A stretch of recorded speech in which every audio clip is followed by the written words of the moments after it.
Hello and welcome to a new video. Today we're going to take a look at the new upcoming meta of the Ultra League Holiday Cup. And with this, we're going to have a lot of, kind of Pokemon that you've already seen on the Great League version available here today as well. You're going to have an interesting meta. Today we're just going to take a look at what is going to be kind of running from other players as well. We're going to have some test battles here. So thanks so much for everyone who invited me to battles. I will ask more frequently on YouTube as well as on Twitter.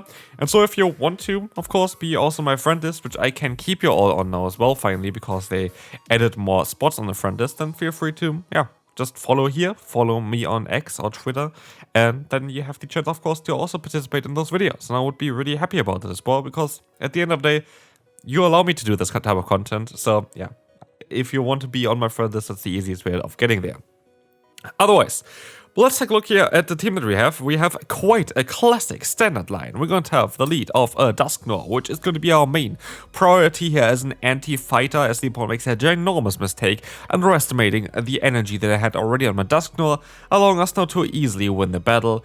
And otherwise, we have our Saysop, the Licky, which is going to have also the Ghost type coverage in order to counter Annihilate, as well as going to be able to bait out those Fire type Pokemon that you really don't want to face with your final Pokemon, the Aurora. And so I enjoy this team. I think it's a great team on paper. There are a lot of alternatives for this team as well in terms of any kind of position, which you can talk about a little bit now as well.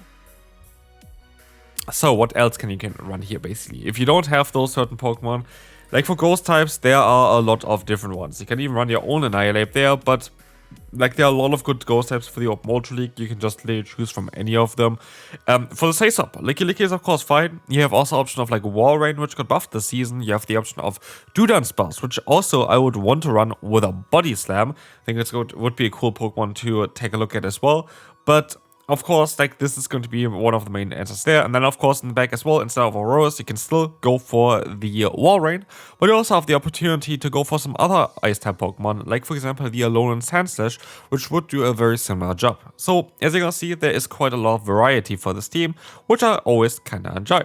As you can see here, we're going to be able to go for the full Fountain. We actually got denied one turn prior, but it doesn't really matter too much. And the opponent is going to reveal that they have Mamoswine in the back, of course, which is going to be not the most common Pokemon. It is going to have also access to Powder Snow, which got buffed this season, of course. It got access to Icicle Spear, which got buffed this season, of course. But also apparently Ancient Power, which is interesting. It's actually quite interesting that this Pokemon has this move, just generally. It's a Community Day move, as far as I am aware. And it's the move that this Pokemon needs to learn in the main series games in order to evolve itself, which is kind of funny. So, like, basically, Pythoswine needs to learn Ancient Power in order to evolve into a Mamoswine, which is a very interesting evolution mechanic. But also, here, we're not really worried too much about it, as we have now the Moltres are getting completely destroyed by Auroras, which is one of my favorite Pokemon in League of Battle League. But let's take a look at the next opponent, where we will have an amazing lead, but this does not mean anything because what we face up next is going to be here the Oranguru. I stay in just to get up to a Dynamic Punch in order to threaten the opponent's Pokemon here, no matter what they're going to do afterwards. And they're going to still stay in here, of course, with the Oranguru. They're still locked into this matchup, which is going to be great, because now the Trailblaze is coming in. We are going to be able to go for the Body Slam against the opponent. And this will allow me now to get some damage onto them, and I can try to go for another Body Slam, which again is going to be just chipping away at the opponent. This is all that Licky can really do. Of course, generally speaking, this is one thing that I would recommend you as well. If you have an XL Oranguru, this is exactly the meta where you want to run it. It's honestly, in my opinion, the best Pokemon of this meta is actually this Oranguru, because it is not only bulky, it has a very interesting type and it has perfect coverage for the current meta. And that is something that is quite unique, and I do think it's kind of what makes this Pokemon so strong here as well.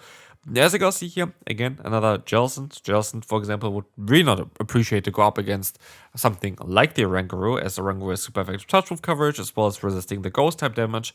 But generally speaking, Oranguru seems to be a perfect glue in a lot of teams right now, only really having one big weakness, which are dark type Pokemon.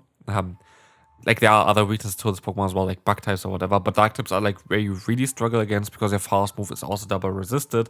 And then you have, for example, the Pokemon like the Moltres, where also all your charge moves are resisted, and then you don't hit anything with it. But generally speaking, I think Orango is one of the strongest Pokemon, if not the strongest Pokemon in the current meta, and it's a Pokemon that I was suggesting as well in my top team video if you haven't seen it yet. But here, we were able to win with both shields left against the opponent. We are going for a 0 shield game here, and that worked out quite well for us, as we can now knock out the opponent's Jazz and move on to the next opponent. Ampharos is a very interesting one, as Ampharos is going to be a Pokemon now where we can go for the Shadow Punch. Shadow Punch is coming through. This is going to do some solid damage here, and as we will see, we are going to be able to now swap out into the Licky. And while we have no shield advantage, I will take advantage of the situation generally. The opponent would have the potential option of running the Focus Blast, by the way. You always have to be a bit aware of that. But in the current meta, and with all of the updates that Ampharos received over the last few seasons, it just doesn't make sense to run this move, because Focus Blast needs a lot of energy, but then you have great coverage in the Trailblaze as well as the move of Brutal Swing. And as we see here, Brutal Swing is coming through, there's going to be Verizon coming in, Aurora is going to be up next, and we are going to be able to use a shield now against the opponent, which is going to be fine. The Sacred Sword is going to get shielded up, and Weather Ball spam is going to be real. This is totally okay for us, as now the Weather Ball is doing some solid damage against them, and we can try our best to do as much as we can here. The Leaf Blade is coming through, we're going to be able to go for the Weather Ball again, and this is perfect. This is going to be able to get the KO against the opponent's Virizion. But actually the Ampharos is still existing there as well, which is going to be a bit tricky. I'm forced to go into my Licky in order to knock them out with a Body Slam, and in the back is going to be the Moltres, the one Pokemon I didn't want to face. And I actually made the mistake here in this battle, which is going to be costly in hindsight. What I didn't do is I didn't go for 2 Powder Snows against the opponent's Virizion. I only went for 1 Powder Snow before going for the charge move. You might think, okay, where's the difference there? Basically, if you have a 3-turn fast move against you as a 2-turn fast move user, if you go for 2 fast moves yourself, then go for a charge move and then knock out the opponent, you basically just get a free fast move in, because the damage doesn't apply it from the opponent as long as you knock them out with the charge move that you're landing, which was the case here, which would have won me the battle because I would have had 1 fast move more, which would have then allowed me to go for my charge move against the opponent at the end. So that was my own fault. I could have won this if I just played it a tiny bit better. Alright. Against here the Lapras, we are going to be in our right spot. We're going to be able to just shield up the move. It's going to be Skull Bash. That is going to be okay. We are going to try our best to go for the Shadow Ball against them as well. Just does a bit more damage per energy as far as I know than the Body Slam is going to do here. Even the Body Slam is stab. Shadow Ball is just a stronger move to go for. And especially in a scenario like this is going to be kind of the best way. But they also haven't known to the Virizion, and I didn't really have the best answers to Virizion, which honestly, I thought I would have the best answers to Virizion, but as we see here, it's not actually that easy. But luckily, the opponent decides to let the Dynamic Punch go through, which kind of leaves us in a position where we can just let the move go for the full farm down, and we should be kind of fine here. But they sub on to their own last Pokemon, the Skeledirge. Let's see if we're going to be able to still win this battle. I'm going to try to catch the move here. I was not able to do that, which is kind of unfortunate, but it is what it is. And what we're going to try to do next, we're just going to go for the Meteor Beam spam. This is going to be interesting. This is going to allow us to get the shield from the opponent, and we're going to try our best to now go ahead and go for the swap, because I still have Shadow Ball, and I want to kind of keep energy on my Auroras, as I know that this is going to be enough to already knock them out anyway. In comes the Virizion, which hopefully we can farm down. It's going to be quite close, but yeah, this is going to be now the Lapras coming through. The opponent actually plays it super well. They're quite far behind most of the battle, but they actually were able now to position themselves perfectly to win the battle, and this is something that I want to say here as well. Well done. Well done. Perfectly played, perfectly executed. It was a tough battle, and you were able to win this one because you played it very well. And so this is going to be interesting. We're going to have here the Licky, and I decided to go for the bait because I was expecting that this, of course, makes a lot of sense, that they would yield up a potential Dynamic Punch. I just put myself so far down. This is going to be awkward. This is going to be very tough. And I also going to see as well, this is going to be very awkward here with the body slam coming through. We're going to be able to go for the body slam spam against the opponent. We have here another body slam coming through. It's going to be, of course, the matchup that nobody really likes to see because it's just always the same. But luckily, the opponent now decides to go ahead and, go for the swap out, which allows me to also align myself again here, go for the Shadow Punch against the opponent's Auroras, and thus try to get them lower and lower. So let's see on how things going to be. We're going to have here the Charge coming through. This is going to be the Weather Ball knocking us out. And we can try to do our best to go into our Licky Licky. As they sub back into their own Licky Licky, I just kind of want to use my shields onto the Auroras. And as you're going to see, we're going to be able to just let this move go. This is going to be the body slam again. I'm just going to go for the body slam spam. My goal is just to get them super low. My goal is just to get them low.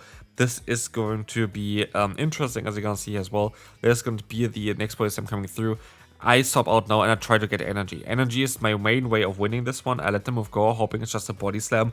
But sadly, the opponent actually got enough energy to go for also a Shadow Ball now. And this makes it all a little bit more tricky. So, as we will see, we are going to be able to go for another short move here. This is going to be the Media Beam. And this is now a bit awkward as we have to use the shield. There is going to be the Torch on coming through and our HP is slowly going down. I should have most likely went even here for 2 extra fast moves in order to maybe get some more energy. Could have helped me out a little bit maybe. But they sub onto the Auroras. I have to use the shield here, of course. The shield is coming through, going to allow us to get the full farm done here as well, and now we can knock them out and win the entire battle with our Auroras, and this is absolutely perfect. We can move on to the final battle for today. So, just generally speaking though, I just kind of want to talk a little bit about the cup. I had a lot of fun playing those battles, don't get me wrong. I think this was a lot of fun to just, do this. The thing is here, I do think that this cup is quite awkward. I don't think that this is actually that great.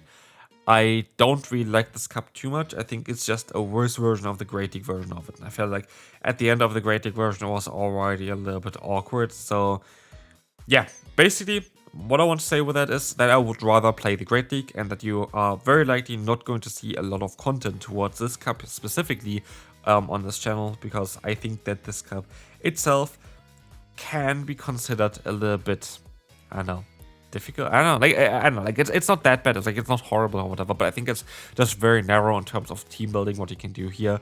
And if you have the option to go for a Great League at the same time, I think it's just better to go for that. Any other way, I would have most likely thought that it's better to just go ahead and just play this meta. But like if Great League or Ultra League, if Ultra League or Master League would have been available, I would have rather played this meta. But right now, I think Great League is just better to play. So don't expect too much content towards this. But of course, if there's anything that's crazy in this meta that I want to showcase, I will still do that. And that's going to be it for this final battle here as well. Hopefully you enjoyed this video. If you did, feel free to leave a like. Again, there's going to be a lot of content coming up. We have a new Pokemon coming up very, very soon, and Roly Coly and the evolution for that. And then when you see that, there's going to be Christmas very soon as well. For me, actually, the 24th is Christmas. For a lot of people, it's the 25th. But yeah, that's going to be it for this video. Hope you enjoyed it. If you did, feel free to leave a like, and we'll see you then. Bye-bye.